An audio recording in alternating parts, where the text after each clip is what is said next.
Hola a todo el mundo, soy Alex Claret y hoy voy a hablaros de lo que es nuestro juego interior. Este es un término acuñado por un hombre que se llama Timothy Gallwey, es entrenador de tenis de alto nivel, y este hombre se dio cuenta de que para llegar a un buen nivel de rendimiento podías entrenar cientos de horas en el juego exterior, pero a veces sin lograr mucha mejora. Pero luego, por casualidad, hizo un curso para mejorar su gestión emocional y le sorprendió ver que su juego de tenis mejoró muchísimo sin ninguna práctica exterior, simplemente con una mejor gestión interna. Es decir, que existe un juego exterior, cómo me comporto hacia afuera, cómo me expreso, cómo me muevo, cómo digo las cosas. Pero también existe un juego interior, que es cómo gestionamos nuestro estado interno, cómo nos gestionamos a nosotros mismos, si estoy más abierto, si estoy más reactivo, estoy más tranquilo, estoy más estresado. Y si fracasamos en nuestro juego interior, probablemente también fracasaremos en nuestro juego exterior. El juego interior consistirá en potenciar nuestras habilidades, es esa idea de transformación, de cuando tienes miedo, cómo te sientes al sentir miedo. Porque si tengo miedo de mi propio miedo, eso se convierte en pánico. Es decir, ¿cuál es el obstáculo? ¿Y cuál es mi relación con el obstáculo? ¿Me enfoco solo en el problema? ¿Le doy toda mi atención? ¿O me centro en las soluciones? Y voy a pensar primero en mi juego interior antes de ir al juego exterior. Si hay un obstáculo dentro y me encuentro con un obstáculo fuera, será muy difícil superar el obstáculo fuera si ya por dentro me encuentro en un estado que no está centrado. Si me encuentro con un obstáculo fuera, un obstáculo exterior, con mis recursos interiores, con una buena versión de mí mismo, será un desafío que será fácilmente superable. Es decir, la clave es encontrarme con lo que pasa y con qué estado, con la mejor versión de mí mismo que me pueda encontrar con eso. Y me gusta mucho un ejemplo que es el milagro del río Hudson. Hace años aquel avión que despegaba y de golpe pasó una nube muy grande de pájaros que se engancharon en los motores y hicieron que estos se rompieran. Así que de repente el avión empezó a caer en picado.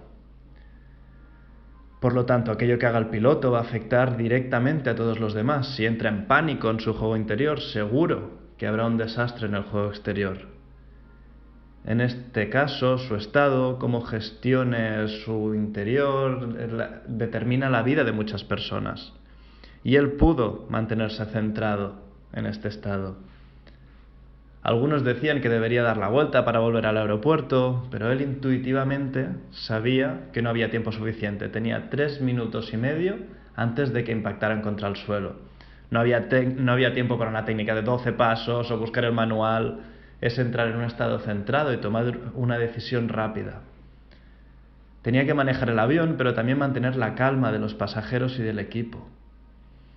Y el milagro es que pudo encontrar el sitio para aterrizar sobre el río. Y esto ya es curioso porque normalmente cuando un avión toca el agua se rompe en pedazos. Pero aterrizaron y el otro milagro fue que no chocaron contra nada y además lo hicieron lo suficientemente cerca de las embarcaciones de rescate para que pudieran sacar a todo el mundo antes de hundirse. Y de hecho el piloto, revisó el avión 2 veces cuando salió todo el mundo para asegurarse que no quedaba nadie. Fue el último en salir de allí. De hecho, le tuvieron que gritar para salir. Hay otro ejemplo que no pasó exactamente lo mismo, que es de un vecino italiano que en un crucero el capitán fue el primero en salir y murieron muchas personas ahogadas. ¿Qué diferencia hay entre ese piloto y este capitán? ¿Cuál es la diferencia que marca la diferencia? ¿Su capacidad técnica? ¿Su juego exterior? No, es su juego interior, cómo se están gestionando por dentro con la situación dada. Y lo más asombroso es que luego entrevistaban al piloto y le preguntaban cómo pudo mantener la calma y él decía, estás loco, nunca he tenido tanto miedo en mi vida y además nunca he estado tan tranquilo. Curioso. Y además le preguntaban, ¿y cómo has podido mantener la calma a pesar de tener el miedo más grande de tu vida, como nos dices? Y respondió varias cosas interesantes relacionadas con esta clave de hoy. Lo primero es que soy piloto y soy consciente de que mi juego interior marca la diferencia. Nunca he estado en esta situación, pero sé qué hacer con mi miedo, sé cómo manejarlo. Segundo, que la tripulación y los pasajeros mantuvieron también la calma. Cuando le preguntaron a la tripulación cómo es que estaban tan calmados, dijeron, bueno, es que el piloto lo estaba, entonces yo también. Y eso también se lo pudieron trasladar a los pasajeros. ¿Cómo mantuvieron la calma?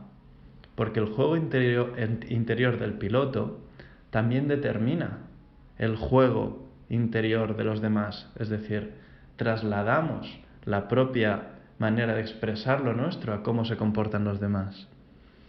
Y tercero, decía, tenía mucho miedo para mí, pero yo soy el capitán. Mi papel y mi misión es mantener seguros a los pasajeros. Así que mi enfoque primario no está en mí y en mi miedo. Tenía miedo para mí y tranquilidad para 200 personas. Es decir, 200 a 1. Me preocupaba la vida de 200 personas. Y aquí está la magia de aprender a gestionarnos. Si digo, emociones, voz interior, vaya chorrada. Pues no, porque eso es lo que te va a salvar la vida, eso es lo que va a salvar la vida de 200 personas. Es decir, que mejorar tu forma de estar y tu forma de gestionarte va más allá de ti, afecta también a tu alrededor. Y como tú te comportes va a marcar una gran diferencia en ti y en los demás, en ti y en tu sistema. Cuando tengo el miedo más grande de mi vida, ¿qué me va a permitir sobrellevarlo? Hay una frase que dice, si no tienes miedo, no te hace falta valentía. Porque la valentía no es ausencia de miedo. Si no tengo miedo, ¿para qué quiero valor? Es una presencia plena del miedo y una conexión más grande con lo que hay. Y allí el miedo es mi amigo, es mi aliado, porque me mantiene alerta si no me sobrepasa. Y esa es la magia. No hay emociones negativas en sí. Y es curioso porque el piloto había escrito hace tiempo sobre el suicidio de su padre, algo evidentemente trágico. Su padre, su referente, se había suicidado años antes, y eso fue devastador para él. Pero en lugar de entrar en crisis en el juego interior, evidentemente hubo su etapa de tristeza, pero en lugar de caer en ese pánico, en esa crisis profunda, lo transformó en un compromiso. Se dijo que nunca se quedaría quieto si podía ayudar a alguien. Decía, el suicidio de mi padre estaba muy presente en ese momento. Y un motivo por el que estaba tan comprometido a ayudar a esas personas es porque no pude ayudar a mi padre. Es decir, si tú conviertes tu duelo, si tú conviertes esa energía en una valentía, puedes llegar a salvar vidas. Si transformas ese obstáculo, pasado o presente, puede ser una energía que incluso sea productiva.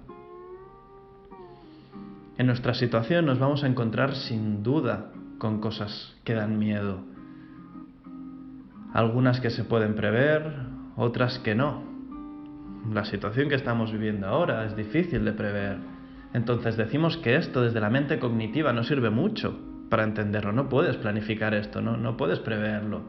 Y eso es porque tienes que responder en el momento tranquilamente, pausando, centrando, respirando.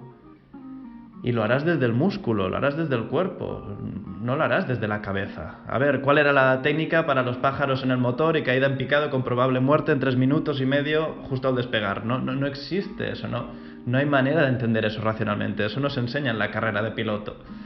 Esto sale del músculo, sale de dentro, no de la racionalidad y del análisis.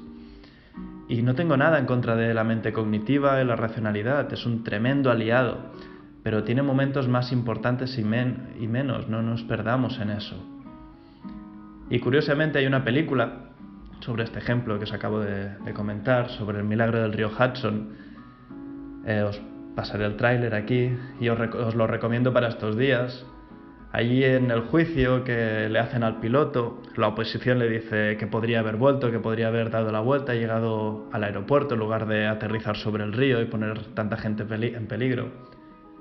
Pero él sabía en su cuerpo de que eso no era posible, de que aunque hicieran muchos simulacros de que podía volver y daba tiempo, él sabía que no era así. Así que es esencial ir más allá del intelecto, no os explico el final para no chafarlo. Así que es esencial aprender a gestionar ese juego interior desde nuestra mejor versión, para que de esa forma lo que pasa fuera, el juego exterior, también se vuelva más afín a lo que realmente queremos conseguir. Hagámonos ese bien a nosotros mismos para hacer también el bien a los que nos rodean.